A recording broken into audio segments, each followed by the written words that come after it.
Olá,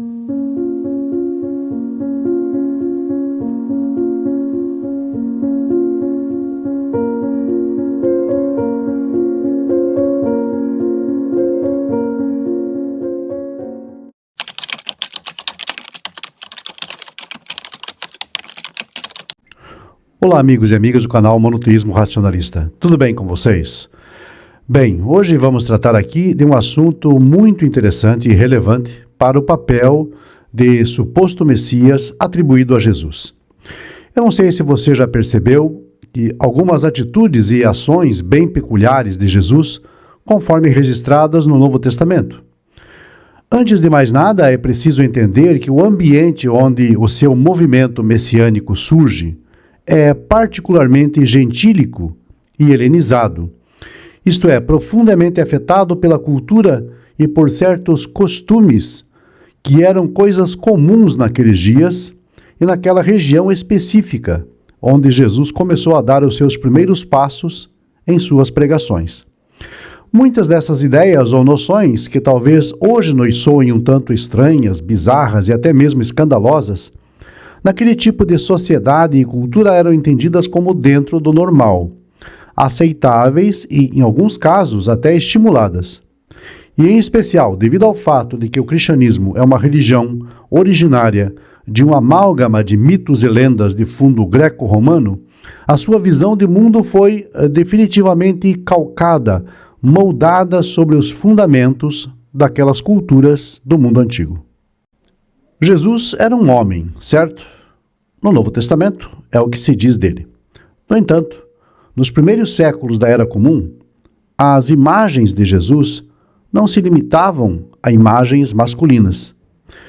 Durante esta época, grande parte da literatura cristã, geralmente chamada de apócrifa ou extracanônica, circulou, mas não chegou a entrar para o Novo Testamento.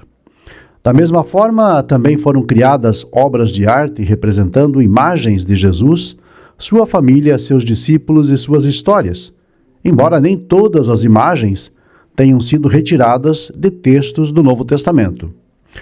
Tanto na literatura quanto na arte dos primeiros séculos cristãos, Jesus era representado como uma figura andrógina e até mesmo feminina. Embora esta ideia possa ser desconcertante para muitos, provavelmente repercutiu nas pessoas da época e encontrava paralelos nas culturas mais antigas do que aquelas dos próprios gregos e romanos. A representação de Jesus como uma pessoa ambígua, com traços femininos, entretanto, não nos deveria surpreender, pois o próprio Novo Testamento nos concede alguns vislumbres sobre as razões que levaram alguns cristãos primitivos a imaginá-lo desta forma. A começar pelo seu nome. Se de fato ele era chamado Yeshua pelos judeus do sul da terra de Israel, como possivelmente teria sido, cabe lembrar que a forma do nome aponta para um substantivo hebraico feminino, Yeshua, palavra esta que significa salvação, que sempre foi entendido como um termo feminino e não masculino na língua hebraica. Jesus reúne em seu núcleo mais íntimo muitas mulheres que patrocinavam as suas pregações, e essas atitudes só eram esperadas apenas entre as próprias mulheres e não numa relação de mulheres para com um homem. Certamente era um grande escândalo mulheres patrocinando um homem. Isto também constitui uma ruptura, uma violação dos costumes da época. Um homem que também permanecesse muito tempo entretido em conversas com mulheres, como Jesus fazia, não era bem visto. E não pelo motivo que talvez muitos desconfiem, algum tipo de imoralidade, não por isso, mas simplesmente porque não era algo masculino a se fazer. Hoje, isso talvez possa ser visto como uma abordagem inclusiva de Jesus, resgatando a mulher de alguma condição considerada inferior. Mas é preciso, antes de se concluir assim, observar o contexto cultural da época. E apesar de Jesus ter tido muitas mulheres em seus círculos mais íntimos, ele era absolutamente refratário ao casamento. Certa vez, como registrado em Mateus 19, 11 a 12, inquirido pelos seus discípulos sobre o divórcio, Jesus disse que isto só seria permitido em caso de adultério e que, se os ex-cônjuges se casassem novamente, estariam ambos em condições de adultério igualmente. A conclusão dos discípulos foi de que, se esta era mesmo a condição do homem em relação à mulher, o melhor a se fazer seria não se casar. Jesus apoia a conclusão, dizendo que muitos se fizeram eunucos pelo reino de Deus, mas que nem todos tinham condições de aceitar isso. Muitos diriam que o termo eunucos aqui refere-se a um estado ou condição de solteiro, sem esposa. Mas é claro, como se sabe, o termo nunca teve esse sentido. O termo solteiro em grego é ágamos e solteiros, no plural, ágamos. E estas palavras aparecem só 4 vezes, em 1 Coríntios capítulo 7, por exemplo. Porém, nem ágamos ou ágamoi aparece em Mateus 19, 11 a 20. E tampouco o termo celibatários, parthenoi. Sobre isso diz o estudioso Stephen J. Patterson. Estudiosos enojados com a ideia de castrati cristãos, dos castrados cristãos, às vezes insistem que esta passagem deve estar se referindo metaforicamente ao celibato. Mas isto é um absurdo. Se o autor de Mateus pretendia falar de celibatários, parthenoi em grego, sabia perfeitamente como fazê-lo. Em um contexto religioso, eunuco tinha que significar eunuco. Caso contrário, ele simplesmente teria confundido o seu público. No livro de Mateus, Jesus aconselha aos homens que podem a se castrarem. E é claro que isso é assim, pois Jesus disse que havia eunucos de nascimento. Se o termo eunuco aqui significasse celibatário, como alguém poderia nascer sem desejo de se casar? Você nem saberia do que se tratava. Como alguém poderia não ter desejo de se casar feito pela mão do homem? Muito mais natural aqui é concluir que há pessoas que nascem com disfunções genitais e outras que foram castrados pelas mãos dos outros. E é disso que Jesus fala aqui. Segundo ele, alguns fizeram-se a si mesmos eunucos, castrados por um suposto amor ao reino.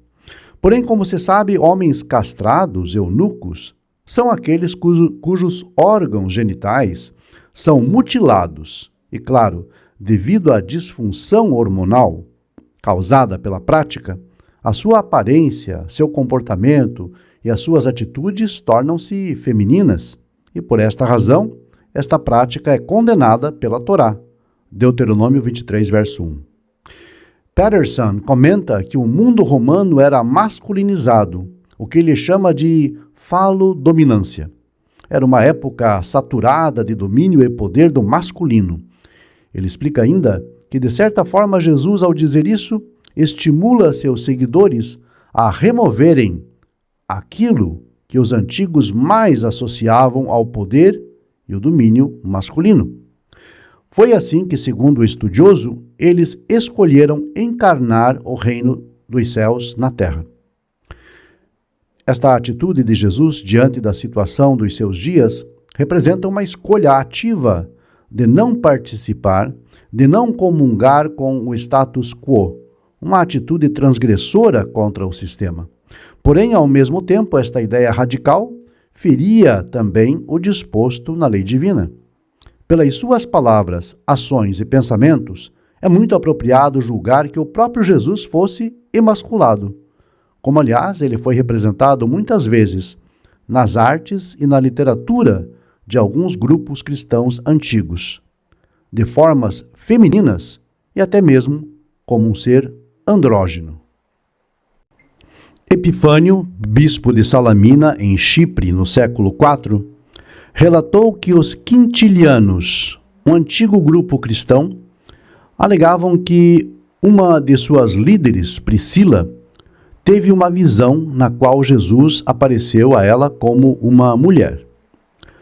O apócrifo de João de Nag Hammadi, no Egito, que circulou por volta de 120 até 180 desta era, contém as seguintes frases, abre aspas, eu sou o pai, eu sou a mãe, eu sou o filho. É ela quem é anterior a todos eles, a mãe, pai, o primeiro homem, o Espírito Santo, o 3 vezes masculino, o 3 vezes poderoso, o 3 vezes nomeado andrógeno. Já a obra Protenoia Trimórfica, também de Nag Hammadi, entre os anos 120 e 180, contém várias referências a Jesus como um ser feminino. Diz o texto, eu sou andrógeno, eu sou mãe e sou pai, já que eu me uni comigo mesmo.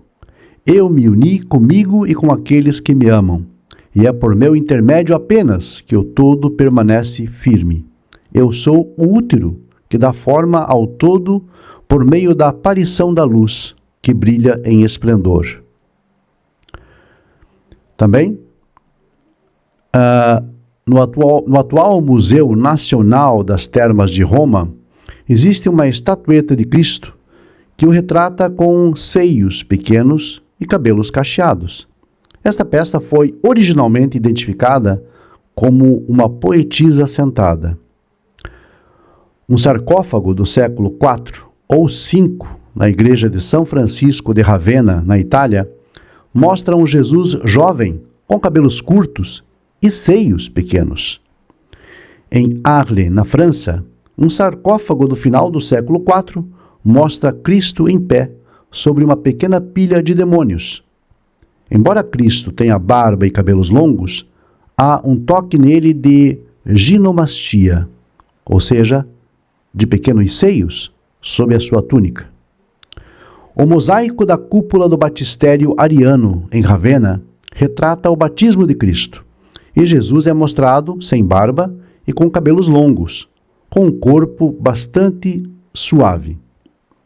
A cena do batistério ariano é semelhante ao mosaico da igreja de Ósseos Davi, em Tessalônica, na Grécia. Ali, Cristo está registrado em majestade, sentado sobre um arco-íris, sem barba e com uma figura suave.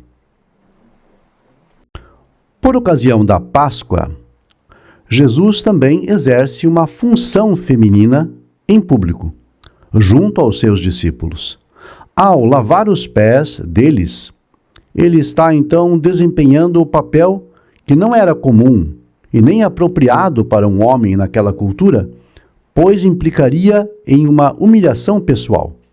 Não era humilhação pelo fato de que uma mulher fazia isso, mas pelo fato de que naquela cultura não era algo, entre aspas, masculino fazer aquilo. Pois, como é sabido no mundo oriental, as funções de homens e mulheres eram e ainda são muito bem separadas e distintas. Por essa exata razão, vemos, por exemplo, Pedro recusando ter seus pés lavados por Jesus, pois ele sabia o que isso implicava. E sabia também que a imagem do seu mestre poderia ficar profundamente abalada naquela sociedade caso ele se permitisse a isso. Em outra ocasião, Jesus, mais uma vez, equipara-se uma figura feminina, uma galinha tentando acolher seus filhotes sob suas asas. Sem esquecer também do episódio obscuro quando, da sua prisão em Getsemane, um icônico jovem surge no cenário com apenas um lençol a cobrir sua nudez. Ele rouba a cena, perseguido pelos soldados e tendo a sua cobertura retirada, fugindo em seguida na escuridão da noite, totalmente nu. A cena inesperada causa embaraço aos intérpretes cristãos até hoje, mas nos círculos antigos de mistério, isso era visto apenas como a iniciação de um jovem aprendiz por meio da revelação dos segredos do reino, sob a orientação de algum mestre. Para Paulo, Jesus é o segundo Adão. Para os comentaristas judeus da Torá, Adão era um ser andrógeno, mescla de homem e mulher. Para Paulo, Em Jesus não existe mais homem ou mulher, mas todos são um só, nele, no próprio Jesus. Segundo esta noção, em Jesus encerra-se todos os aspectos, ambos os aspectos masculinos e femininos. Entretanto, para perverter o status quo e inverter a ordem do forte, entre aspas, masculino, dominando o fraco, entre aspas, feminino, Jesus faz com que as coisas fracas sobrepujem as fortes nele mesmo, em suas palavras, atitudes e ações. Ele assume o feminino sem nenhum pudor, muito embora isso lhe custe ir contrário até mesmo ao que dispõe a Torá, a lei divina. Assim, a sua radical política de inversão causa ruptura com o sistema social da época, mas, ao mesmo tempo, é também uma afronta aos valores da Torá, a sagrada lei divina. Caríssimos amigos e amigas deste canal, chegamos ao final de mais um vídeo, e eu espero sinceramente que ele sirva de ajuda a todos no caminho do monoteísmo e da evolução de cada um de vocês. Agradeço aos inscritos deste canal, sempre ressaltando a importância de você curtir e compartilhar nosso conteúdo. Também gostaria de agradecer aos membros desse canal e convidar você a conhecer os benefícios de se associar ao monoteísmo racionalista. Clique em ser membro logo abaixo do player, conheça os benefícios e assine um dos 3 níveis disponíveis: Talmidim, alunos, Bonim, construtores e Haverim, amigos. A sua participação é apreciada e muito importante para o futuro do nosso canal. Caso deseje, também poderá contribuir com qualquer valor pelo código PIX que aparece aqui ao lado. Muito obrigado a todos vocês.